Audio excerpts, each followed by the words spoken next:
Who can you kill, and when can you kill them? Those are questions Republican Senator Rand Paul asked last week after the deaths in Minneapolis of Renee Good and Alex Preddy, shot by officers of the Department of Homeland Security.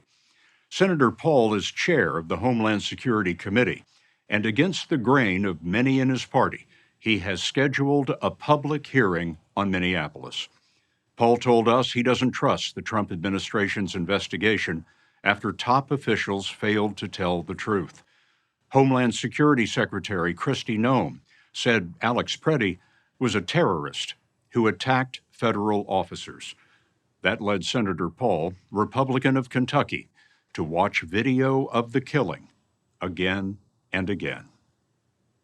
I saw no evidence. I saw a man that was retreating. I mean, he went to the middle of the street. He didn't even obstruct traffic. He let a car go through. As the agents advanced on him, he retreated to the side of the street. A woman is violently pushed to the ground, and he turns to help her, and that's when he is grabbed from behind. I saw no evidence of him assaulting the police. Should Secretary Noem be fired? I think we have to get through our hearing February 12th, and I think we have to see what the people who work for her say. But my advice to them, if they're watching and they come to testify, is if you come in and you're going to justify that this man was aggressively assaulting your police officers, that cannot be acceptable, and that's why they're lacking in trust.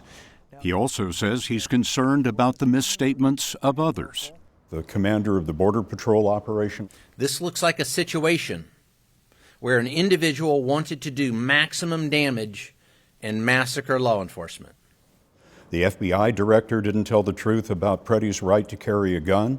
You cannot bring a firearm loaded with multiple magazines to any sort of protest that you want. It's that simple. You don't have that right to break the law and incite violence.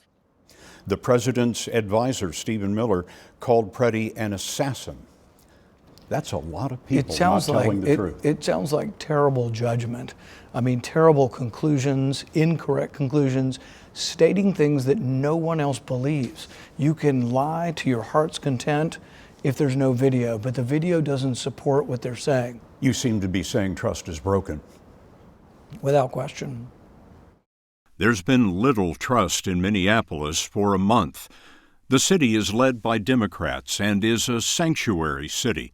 By city ordinance, Minneapolis does not allow its police to assist in federal immigration enforcement. Last month, to sweep up illegal immigrants, the Trump administration ordered in 3,000 officers of the Border Patrol and Immigration and Customs Enforcement, known as ICE.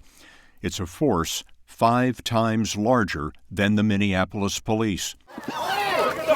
Images of brutality inflamed protesters who, in turn, harassed the agents. You should be marching with us! Blowing whistles, blocking streets, pushing the limits of the First Amendment right to peaceably assemble. The Department of Justice says last week, 16 people were charged with assaulting officers or property. In your view, do the protesters in Minneapolis bear any responsibility? Well, sure. I mean, the thing is, if you were my son or daughter, would I tell you to spit on the police? Absolutely not. Would I tell you to yell and scream at them? No, I would tell you to go to a primary and knock on doors, sign up people, and try to convince people, particularly in a primary, of who to vote for. That is the way I would protest. But is it illegal to protest? No. January 7th, Renee Good was blocking a street. As Good moved forward and to the right, an agent who had been in front of the car opened fire. That day, Homeland Security Secretary Kristi Noem described Good as a terrorist. It was an act of domestic terrorism. What happened was our ICE officers were out in an enforcement action. They got stuck in the snow because of the adverse weather that is in Minneapolis. They were attempting to push out their vehicle, and a woman attacked them and those surrounding them and attempted to run them over and ram them with her vehicle. Did she aim to hit the officers or simply drive away, as others believe? Her death stoked anger into rage. Days before he was killed, Alex Preddy spit at and kicked a federal officer's car. A scuffle followed. Preddy had a gun in his waistband for which he had a permit, and in Minnesota the right to carry. Officers let him go. Then, on January 24th, Preddy was shot after an officer shouted that he had found the gun, again, in his waistband.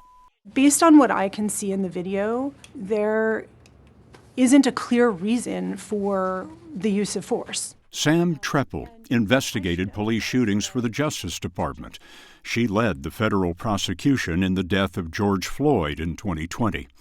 Treppel says the Preddy shooting isn't the only concern in the video. For one thing, when the federal agent pushes the woman that Mr. Preddy was helping, it's not clear from the video why that would be justified.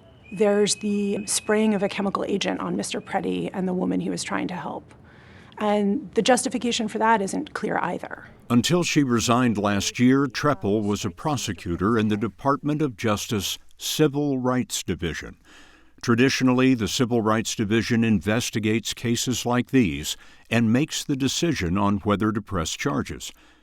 In the Trump administration, Sam Treppel says the Civil Rights Division has been hollowed out.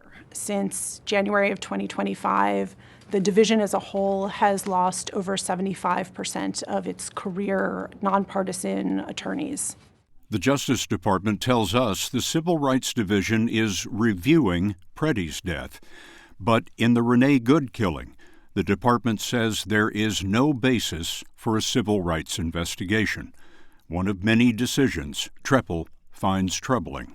What's really different and striking here is that the federal government appears to be shutting these state investigators out completely. And that's very unusual and, in fact, unprecedented in my experience. Typically, the federal investigative team and the state investigative team work very closely together, and they coordinate and they collect evidence in close coordination with one another, and then they share that evidence.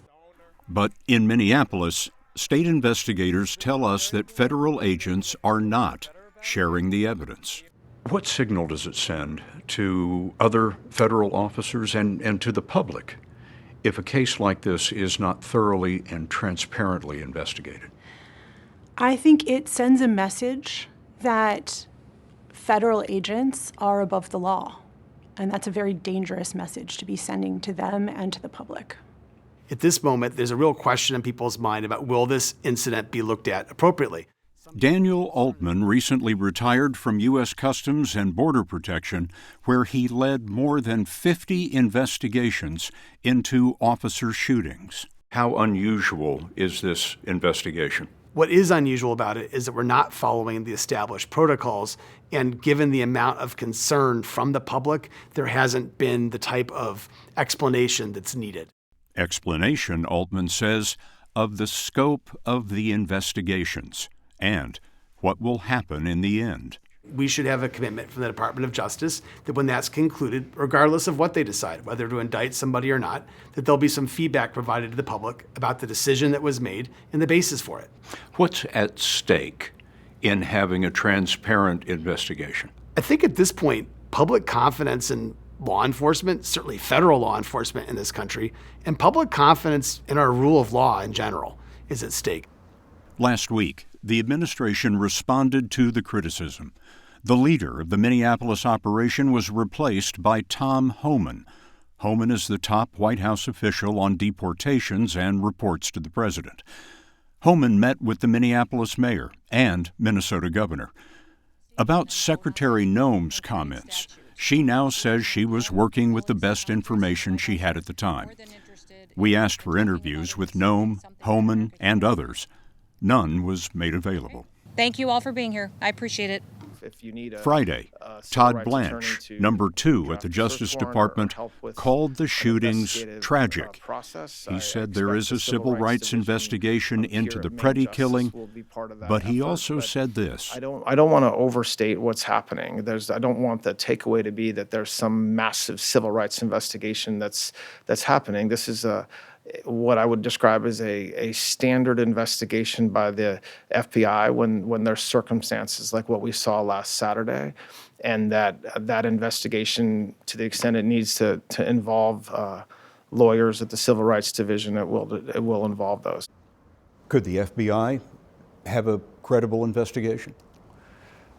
That's a question. I don't know the answer to that. Maybe not, is what you're saying. Well, there were some pretty immediate conclusions on whether or not you're allowed to carry a gun at a rally, which were incorrect and not really reflective of the Second Amendment or the law. So I don't know who should do this. I think really if it were an independent group outside of the federal government would be better, actually. It turns out there was a federal indictment Thursday in Minnesota sought by the Civil Rights Division, not in the Good or Preddy cases, but charges against reporter Don Lemon, who covered a protest at a church. The Department of Justice accuses him of intimidating the congregation and interfering with religious freedom. Lemon denies it. In Rand Paul's scheduled hearing for February 12th, witnesses in this room are expected to include the heads of the agencies with boots on the ground in Minnesota. Paul says he is reserving judgment and will examine all aspects of the mayhem in Minneapolis.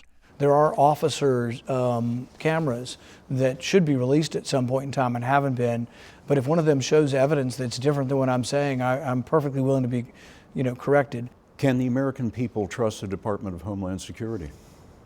I think to restore trust, things are going to have to improve.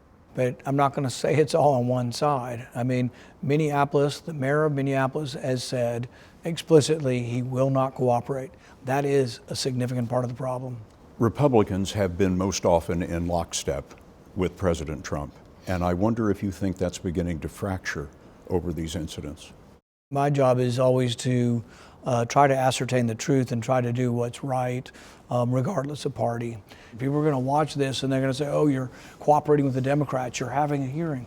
And it's not. I want ICE to be able to work and I want ICE to have trust. So I'm not some bomb thrower from the left that wants to get rid of ICE. I want ICE to function, but I want to restore trust in ICE.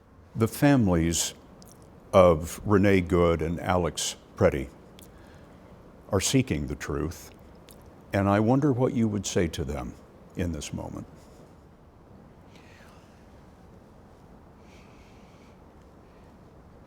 It's hard to know, what to say, and I'm not sure exactly how to respond to the emotions of it. I think that no one who is protesting, deserves to be shot. Should the police have de-escalated? Absolutely. Could the people have de-escalated? Yes. None of it justifies what happened, but there were off-ramps all along here. There were off-ramps, and neither side chose to choose those off-ramps.